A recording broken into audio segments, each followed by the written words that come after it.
Bonjour Laetitia, je suis ravie de t'accueillir pour ce témoignage, hein. Donc, tu as été formée en Feng Shui en 2023, puis en Bazeu en 2024. Et voilà, tu as accepté fort gentiment de témoigner de ton expérience de suivi de ces formations. Alors, je vais te laisser tout de suite la parole. Est-ce que tu peux te présenter? Bonjour Isabelle et merci en tout cas de ta confiance et de proposer ce témoignage que je fais avec grand plaisir. Donc je suis Laetitia Zorin, praticienne en médecine traditionnelle chinoise, installée à côté de Clermont-Ferrand. Donc j'ai une activité en cabinet classique et depuis que je suis formée en Feng Shui, donc j'ai élargi aussi des consultations en Feng Shui et en Bazhou.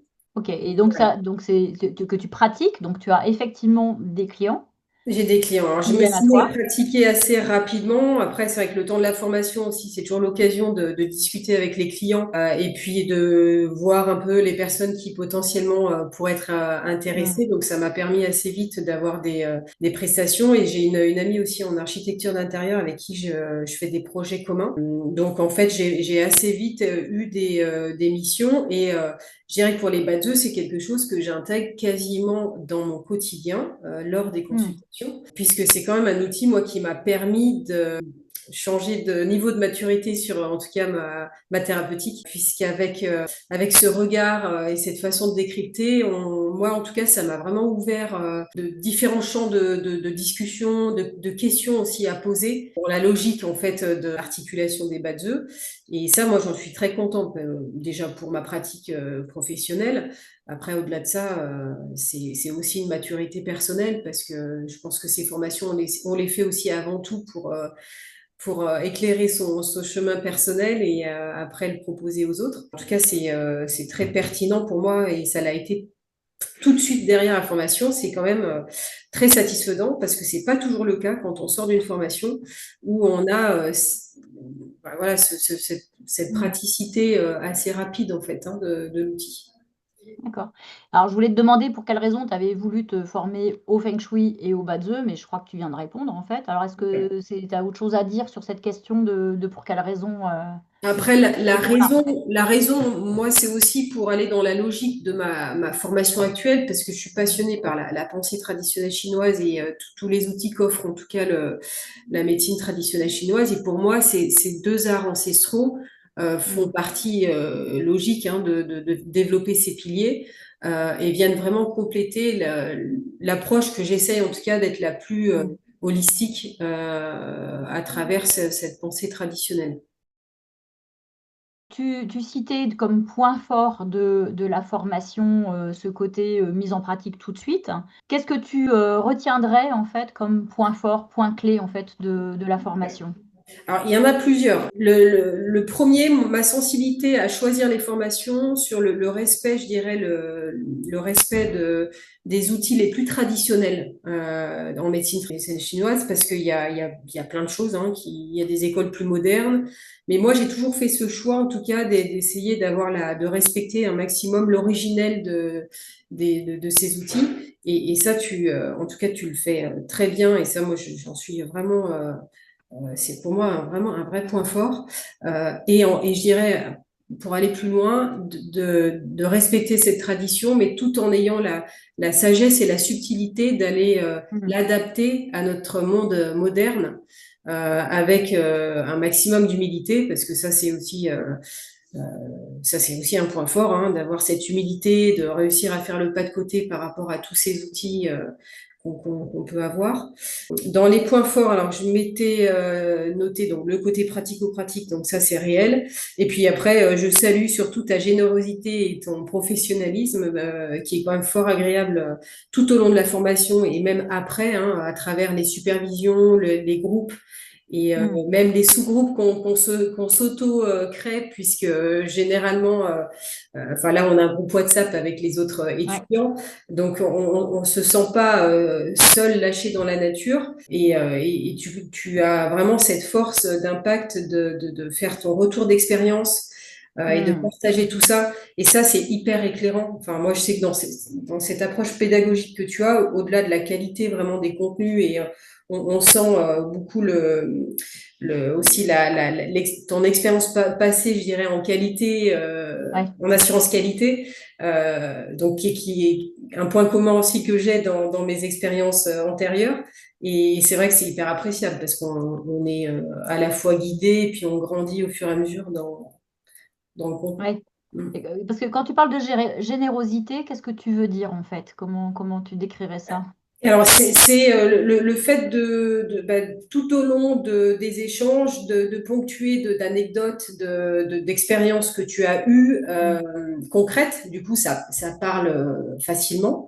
Et tu le fais vraiment avec une grande générosité parce que enfin, quand je regarde mon cahier, je vois le nombre de cas pratiques qu'on a fait. Alors, il y a Mmh. le fil rouge officiel, mais il y a tout ce qu'on fait pendant les 4 jours de coaching Ouais. où là, ça monte en puissance, quoi. Donc, et puis pour effectivement, je suis très partisane de relire et refaire 7 fois les choses, comme on le dit en Ouais. chinoiserie. Le fait de me refaire passer les vidéos, je me rends compte que ah oui, c'est vrai qu'on avait parlé de ça aussi. Ah oui, dis donc, ça me redonne encore des éléments supplémentaires. Ouais. Alors effectivement, il y a le côté, il y a les vidéos, donc ça tu dis c'est un point fort parce que je peux revenir, je peux les revoir, je peux aller en avant, en arrière et puis, faire un retour. Donc il y a les coachings de groupe, hein, qui sont des points de rendez-vous, et d'échange. Et Ouais. puis il y a effectivement ces 4 jours de séminaire, qui sont en ligne, par Zoom, hein, et ça très souvent alors les gens me disent: «Ouh là là, mais comment on va survivre?» quel regard tu as toi sur, ces coachings de groupe déjà les qui ponctuent, l'avancement et puis, ces 4 jours à la fin, c'était indigeste? Comment tu as trouvé ça? Pour moi, le rythme était parfait parce que je m'étais aussi, enfin, faut quand même se prendre du temps et se dégager du temps Ouais. pour suivre ce rythme-là. Parce que le risque, c'est que si on n'a pas suffisamment travaillé les modules entre ces coachings-là, c'est que derrière, on soit un petit peu à l'arrière enfin, de la locomotive. Et du coup, Mmh. c'est dommage parce qu'on ne va pas bénéficier justement des échanges et des questionnements qu'on pourrait avoir lors du coaching. Mmh. Donc ça, je dirais que c'est le point de vigilance peut-être, Ouais. mais en tout cas, quand on a intégré qu'effectivement dans son planning, voilà, le coaching, il arrive à telle date, il faut quand même avoir tous ces éléments-là et c'est super parce que derrière, le rythme est pour moi est progressif, pas trop rapide et tu es soutenant tout au long Mmh. de la formation, donc on se sent vraiment accompagné et on grandit tout au long je sais plus en combien de temps on fait tout ça, mais Bah, c'est en gros sur 6 mois, un peu moins en fait, ouais, hein. ouais, Après ça varie, ouais. selon les sessions en fait, hein. Mais en tout cas, l'idée entre le début et la fin, on est aux alentours de 6 mois en fait. Les 4 jours, ils sont formidables. C'est une super expérience, hein. Il y a vraiment une révélation. Je pense on atteint peut-être un seuil de maturité sur le regard de cet outil-là. Ça donne envie, en fait, de se dire, et c'est vrai qu'on était toutes d'accord de se dire ça dans le groupe, de le refaire peut-être un an plus tard, ou voilà, Mmh. caler dans le temps, mais ouais, c'est vraiment très, très bien. Ouais. Mm. Donc c'est après avec le fait de gérer la décroissance et le retour au quotidien derrière, hein, qui est parfois un peu délicat quoi, ouais. Oui. Après, oui, c'est chargé émotionnellement, ça c'est sûr. Ouais, c'est des moments qui sont quand même forts, donc alors 4 jours, c'est pas forcément facile à mettre dans un emploi du temps, mais c'est vrai que le fait de dire: «Je vais faire 2 jours et puis après je vais faire 2 jours», c'est vrai que le côté un peu commando, je pense qu'il est quand même utile, hein. Enfin, je sais Ouais, pas, hein, dans le ouais. déroulement, Ouais. c'est une immersion en fait, c'est vraiment ouais, il y a vraiment un stage en immersion. Tu as à avoir effectivement un suivi, comme ça, il y a des ateliers derrière qui sont Aussi. organisés un peu pour les volontaires et les motivés, donc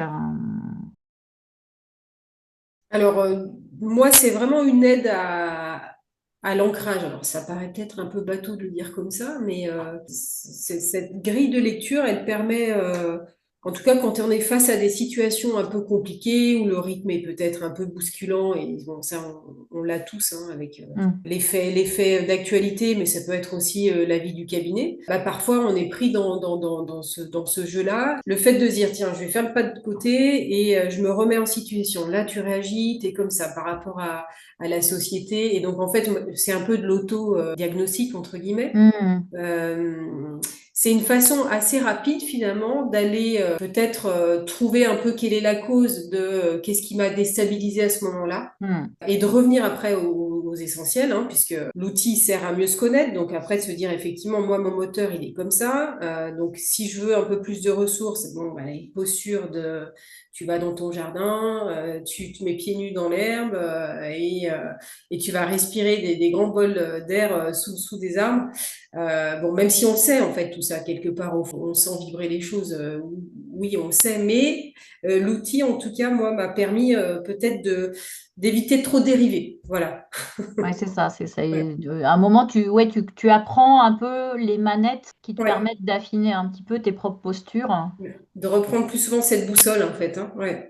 Ouais, de te reconnecter à toi-même Mm. finalement et à ce qui te fait du bien et à te comprendre un certain nombre de réactions en fait. Ouais. Donc effectivement, donc au-delà de ce que tu apportes effectivement à tes patients en consultation, Badze et Feng Shui. Pour revenir sur les baseux, parce qu'il est quand même un outil assez puissant, hein. Au-delà de dire que c'est un outil qui sert à évaluer une trame énergétique et mieux se connaître, ça va même au-delà de ça, parce que c'est vrai qu'on ne le précise pas toujours, mais il y a quand même aussi cette notion de temporalité et Mhm. de qualifier aussi l'énergie temporelle Ouais. et quel impact elle a sur nous. Donc ça, c'est vrai que c'est pas très connu hein, quand on en parle encore aujourd'hui avec les personnes, mais cette notion de réussir à anticiper les choses, en tout cas, ça peut lever des anxiétés en fait hein, par rapport à... Ouais, ça permet de se préparer. Ouais, C'est-à-dire que tu sais, quand tu sais que tu vas avoir un mur en face de toi, si on peut le dire comme ça te permet déjà de ralentir, éventuellement de changer de direction. Enfin, et pas de prendre le mur comme ça, comme si tu n'avais rien vu venir en fait. Mais oui, tu as raison, c'est pas très connu et finalement, je trouve que c'est plutôt bien parce que du coup, ça n'a pas été dévoyé encore. Donc, c'est quand même un avantage. Donc, ce qui est moins le cas avec le Feng Shui, où là, on est quand même souvent confronté à des murs, puisqu'il y a quand même énormément de gens qui s'y sont intéressés avec des écoles plus modernes, qui ont gommé cette notion de temporalité, où le lieu, il commence à naître à partir du moment où on lui met un toit sur la tête. Donc, je trouve que c'est dommage, en fait, hein, d'avoir cette vision-là de l'habitat, mais effectivement, comme tu le dis, aujourd'hui, Bazeux, c'est un peu plus pur. oui, tu disais que tu pratiques aussi le Feng Shui. Est-ce que tu as des témoignages ou des choses qui peuvent entériner l'efficacité du Feng Shui traditionnel, hein, puisque c'est ça qu'on enseigne en fait. Ouais. Donc, est-ce que toi, tu as Euh, vraiment des retours clients qui sont... alors, les retours que j'ai eus à chaque fois, ils sont assez déstabilisants parce que finalement, le Feng Shui, on se dit, OK, on va parler de l'habitat, mais en fait, on parle beaucoup de la personne Hmm, en alliance avec son habitat. Donc, c'est quelque part, souvent, on va plutôt aborder des sujets qui concernent, je dirais, le chemin et la voie vers le succès des personnes. Mais alors, ce qui peut être assez déstabilisant parce que la plupart du temps, les gens ne s'attendent pas à ça. c'est ça. Euh, et tout ça Mais où grâce est-ce que je à, mets ma plante verte? C'est que... ouais. Et tout ça grâce à en fait juste l'idée de se dire on va se préoccuper de comment mon flux vit dans mon Hmm. habitat. Effectivement, le feng shui, c'est pas du tout de la déco, quoi. Mais pas du Alors, tout. Ouais. ouais, enfin, la déco ne fait pas rien, mais par contre, c'est clair que c'est beaucoup plus puissant que ça, en tout Ouais. cas, C'est au beaucoup niveau du plus feng shui puissant. Ouais. traditionnel. Ouais. Complètement d'accord avec toi, hein, donc, Oui, et puis bon, après, ça nous fait mûrir, hein. Moi, si je prends mon cas, pour pas parler de cas de clients, mais effectivement, sur l'approche, le travail par rapport au relationnel, donc c'était un petit peu le sujet de notre Hmm. niveau. Du coup, moi, ça m'a quand même beaucoup, ça m'a permis de me remettre en question, ce qui est pour moi une grande force, en tout cas dans ma posture professionnelle, hein, c'est ce que je mets en premier, c'est savoir se remettre en question, savoir se poser les questions. Et Hmm. le feng shui, en tout cas, m'a beaucoup aidé à ça. Hein. Mm. Oui, c'est-à-dire ça te donne la feuille de route, c'est OK, ce lieu, qu'est-ce qui me fait travailler? Ouais, tout Hein, à donc, fait. c'est tout à Ouais, fait. ouais, Ouais, c'est effectivement la pratique, en tout cas l'approche que moi j'essaye de pousser dans ce que j'enseigne, effectivement. Donc, Ouais. Puis moi, j'en suis complètement convaincue et tu m'as complètement convaincue. et c'est surtout ce qui est intéressant, c'est que ça éclaire aussi l'intérêt d'avoir les deux outils. Ah oui, Alors, complètement. Feng Shui, on peut être un bon praticien en Feng Shui sans faire des Bazhou et on peut être un bon praticien en Bazhou sans faire du Feng Shui. Mais c'est vrai que l'alliance des deux, elle est vraiment puissante, en Oui, fait. Dans l'effet qu'on peut avoir de connaissance de soi et puis de comment le lieu en fait nous fait travailler différents points en fait, hein. Ok, bah écoute, je te remercie Laetitia de ce témoignage, de ton avis enthousiaste, hein. C'est chouette, je te remercie. Puis merci à toi. j'espère que les personnes qui liront, qui verront cette vidéo, un, ça leur donnera envie de se former et deux, ça leur donnera aussi envie de te consulter toi en tant que praticienne chinoise et plein de choses autour. Donc voilà, c'est très complémentaire tout ça. Donc merci beaucoup à toi. Merci Isabelle.